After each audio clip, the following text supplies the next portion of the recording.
Olá, pessoal, tudo bem? Professor Daniel Lima de Matemática aqui. E a gente agora vai fazer uma aula, né? Nós vamos ter uma aula com exercícios sobre probabilidade, que foi a matéria que a gente discutiu na semana passada, tá? Então vamos agora.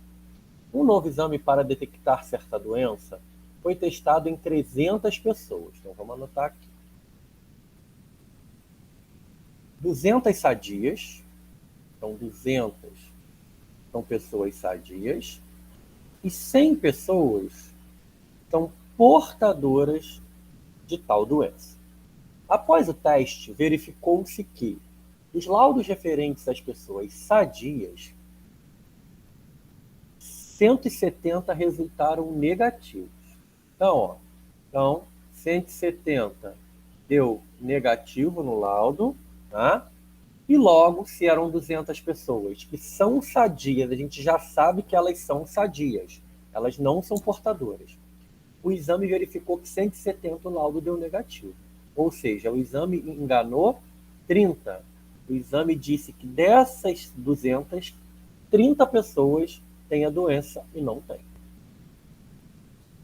E dos laudos referentes a pessoas portadoras da doença, 90 resultaram positivos.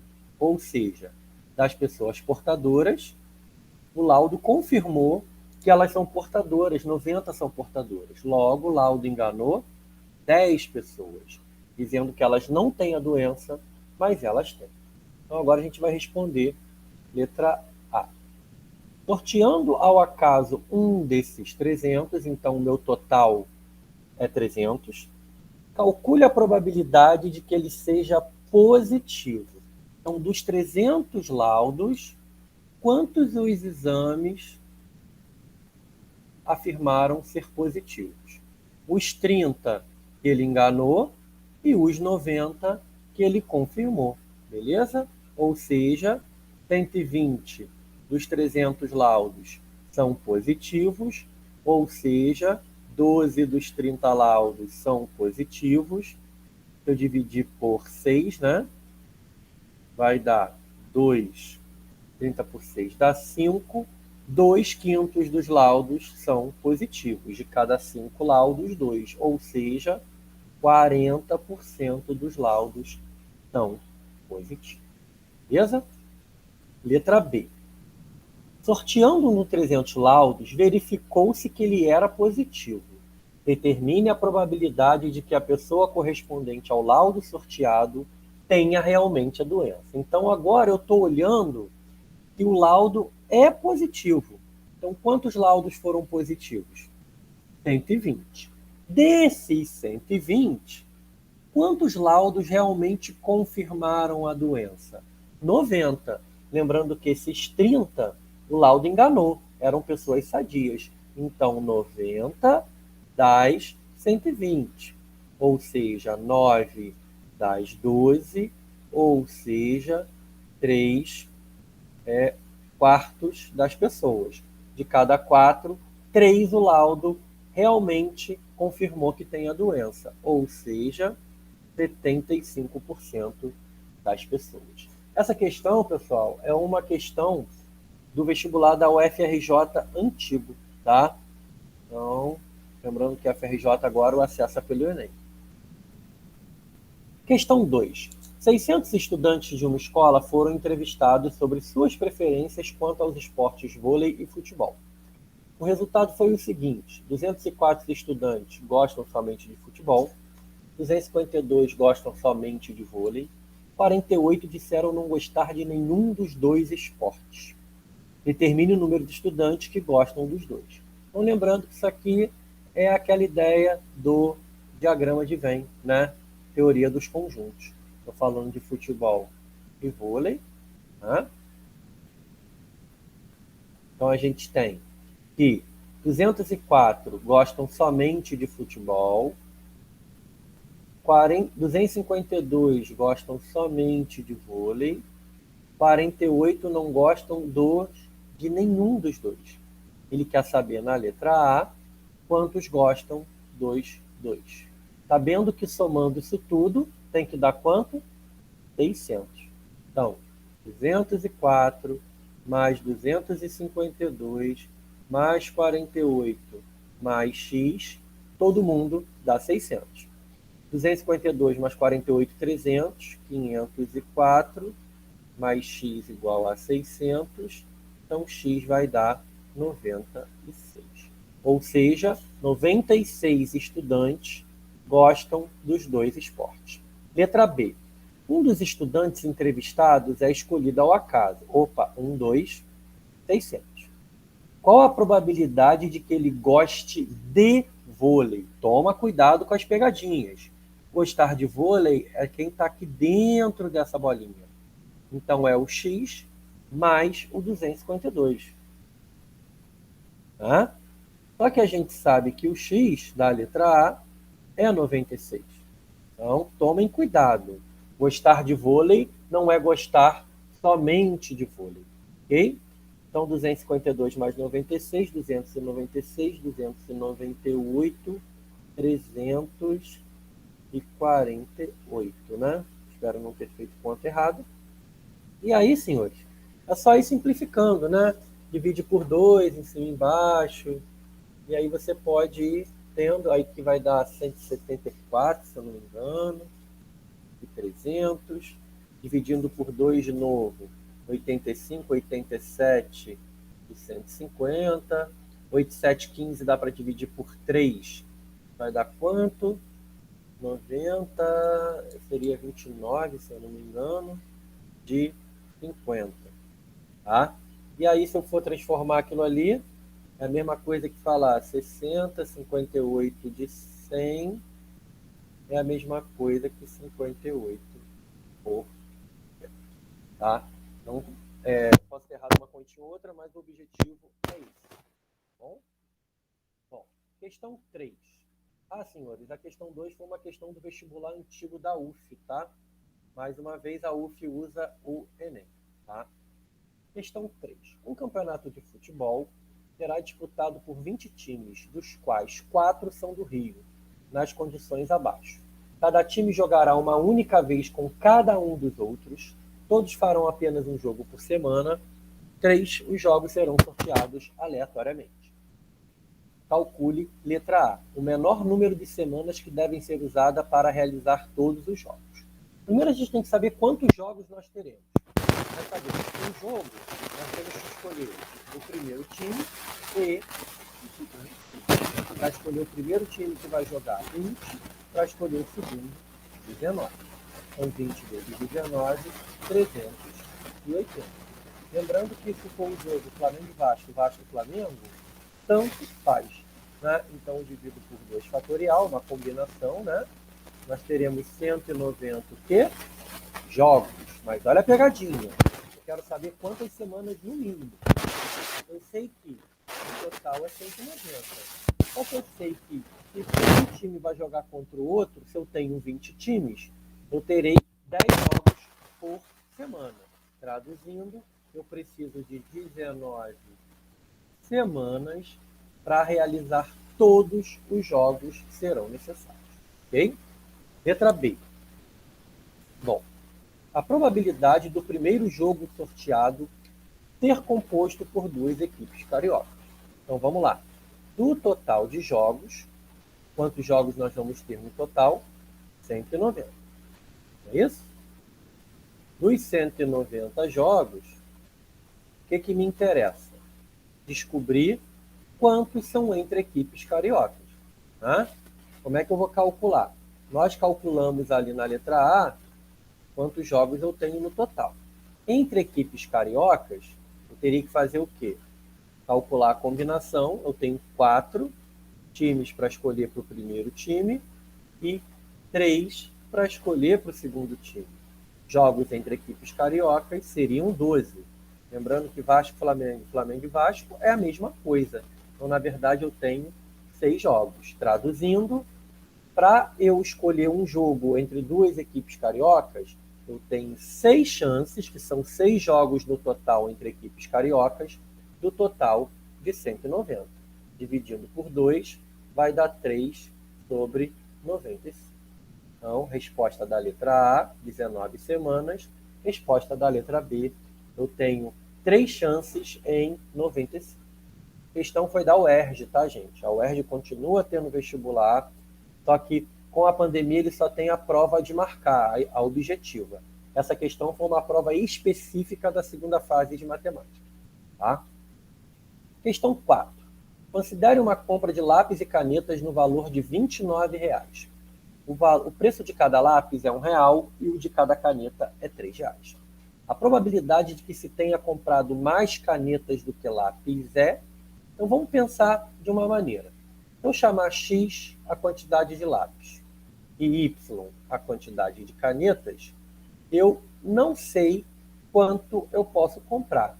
Eu só sei que cada caneta, cada lápis custando R$1 e cada caneta custando R$3, fazendo essa compra, eu quero gastar quanto?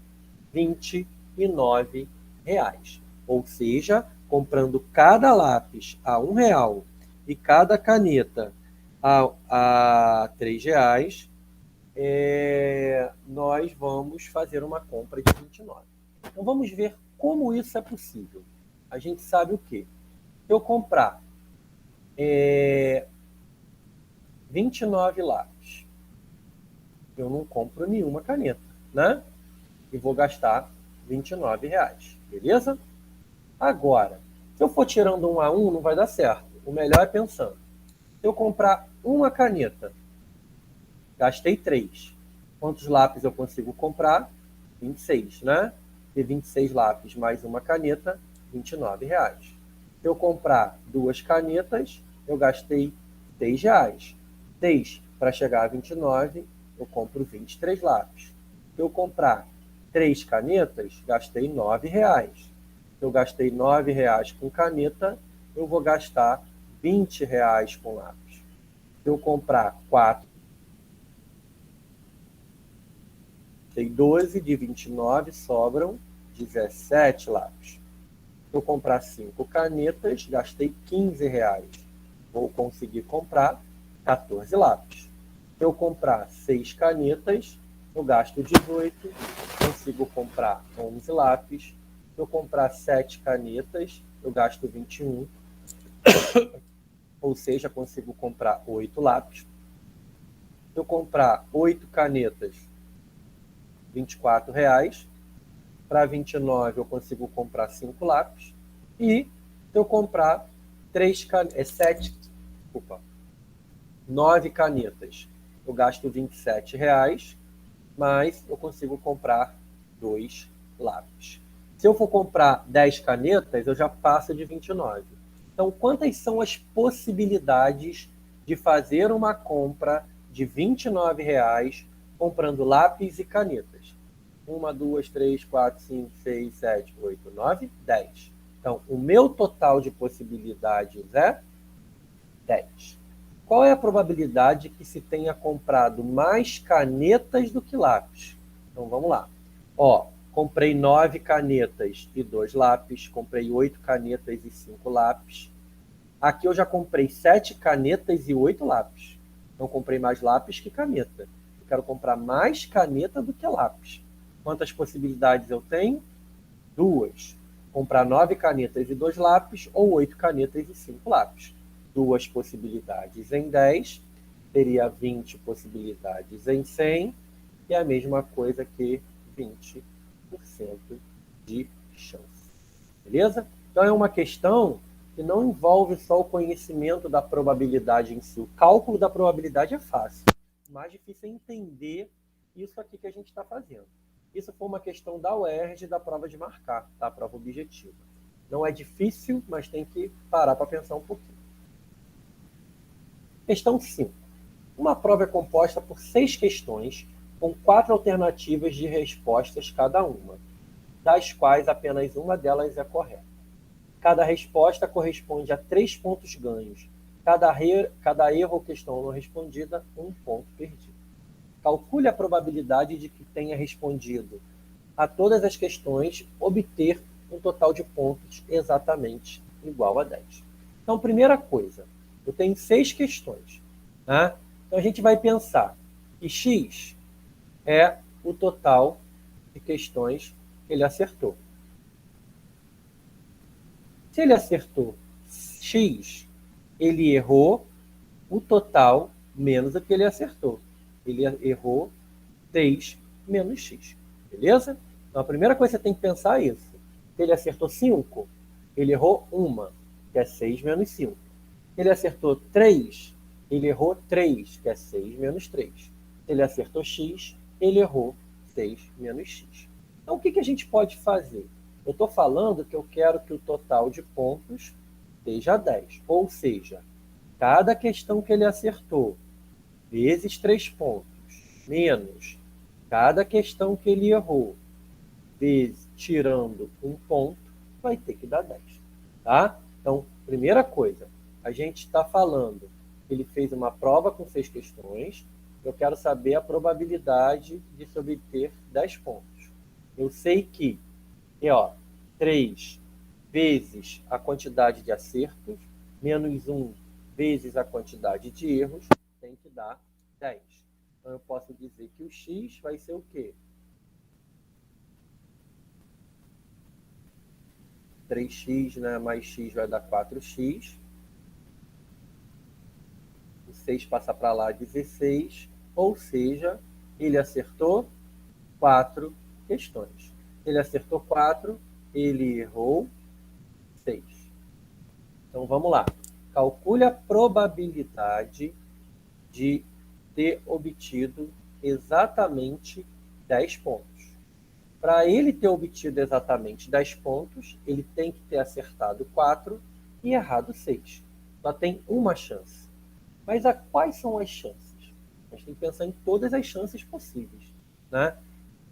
Ele pode ter obtido, por exemplo, vamos lá agora. São 6 questões. Ele pode ter acertado 6, ou seja, 3 vezes 6, e não errado nenhuma. Né? Ou seja, ele, 3 vezes 6, 18, menos 1, ele fez 18 pontos. Ele pode ter acertado 5 e errado 1. Então fica 15 menos 1, 14 pontos. Ele pode ter acertado 4 e errado 2, que vai dar 12 menos 2, 10. Ele pode ter... Gente, aqui está errado, né? Aqui é 2, desculpa.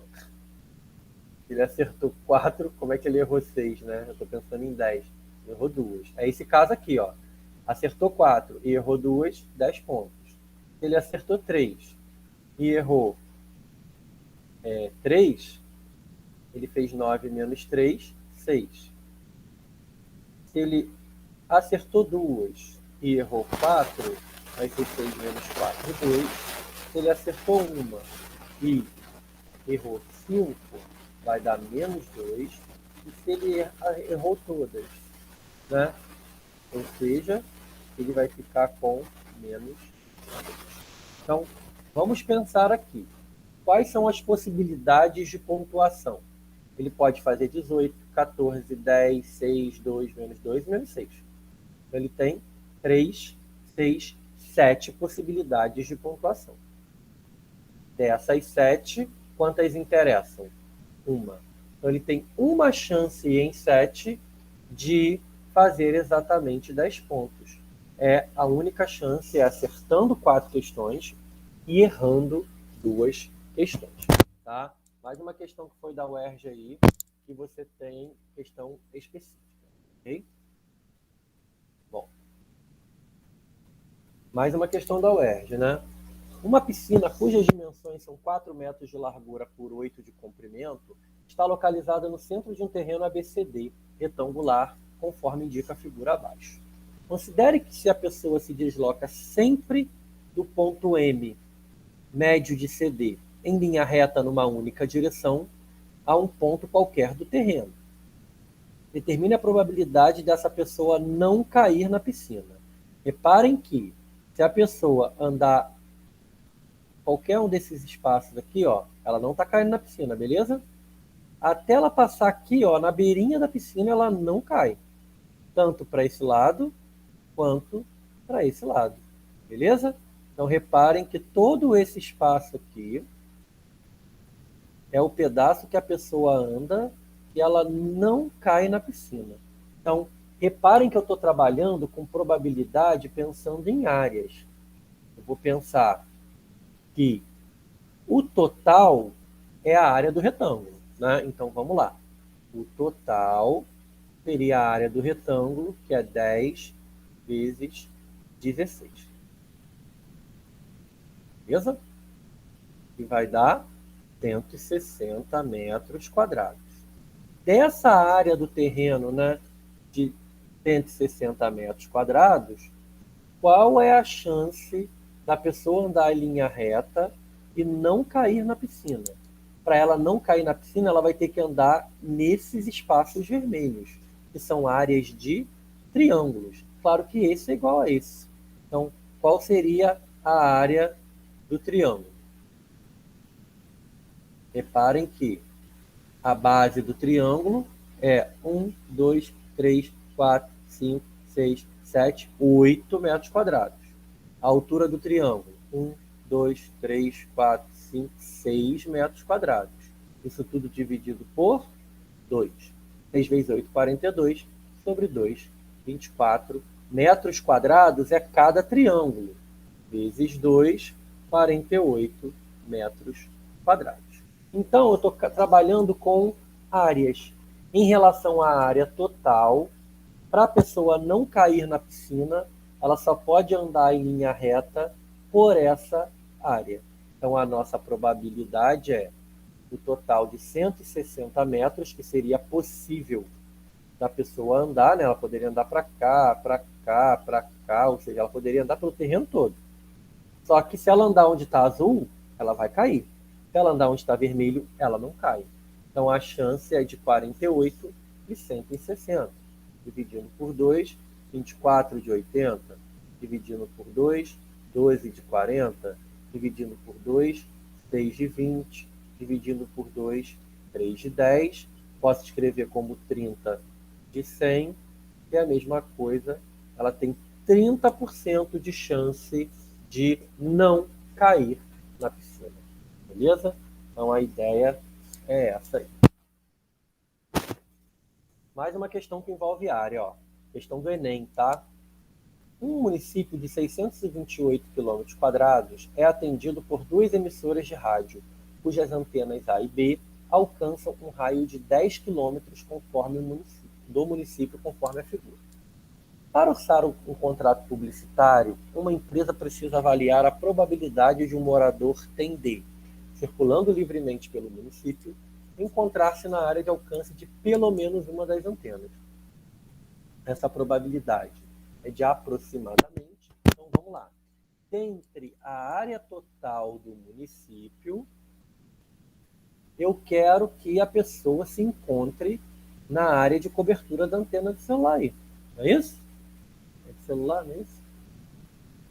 De rádio, desculpa.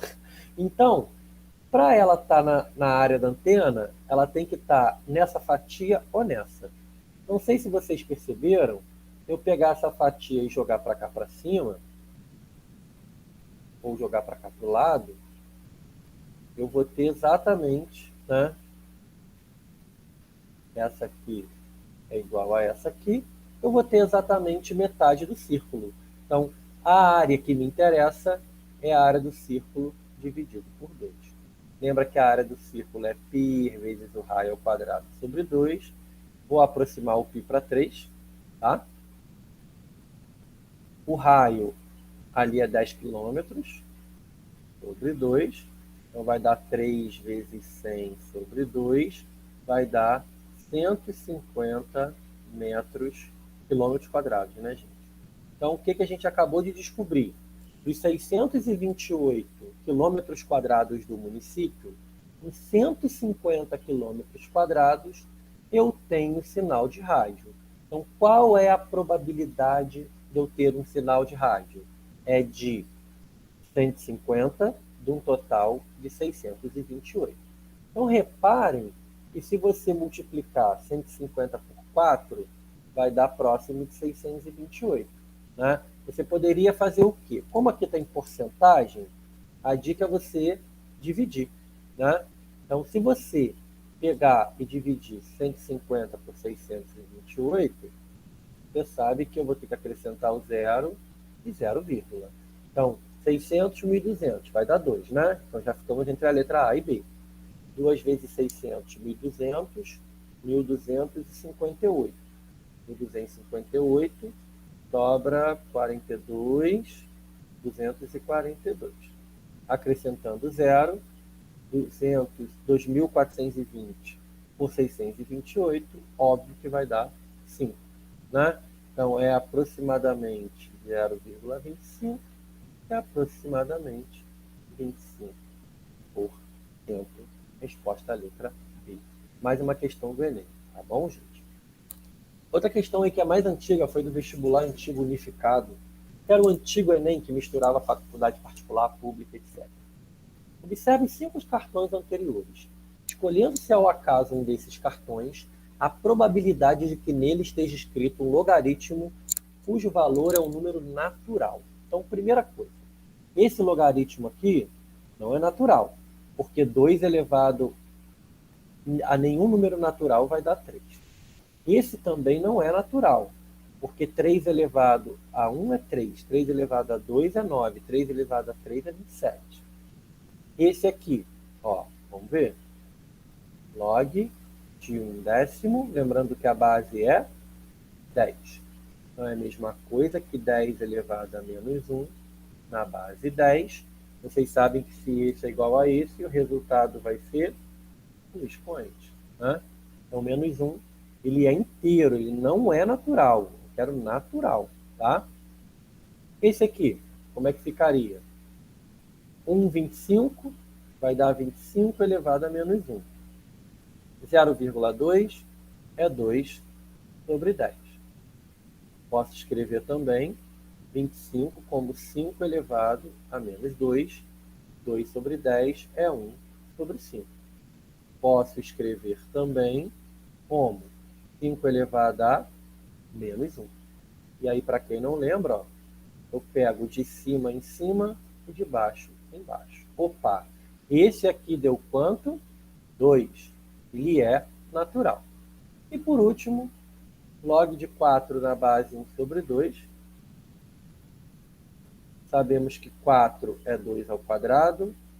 1 sobre 2 é 2 elevado a menos 1. Esse corta com esse.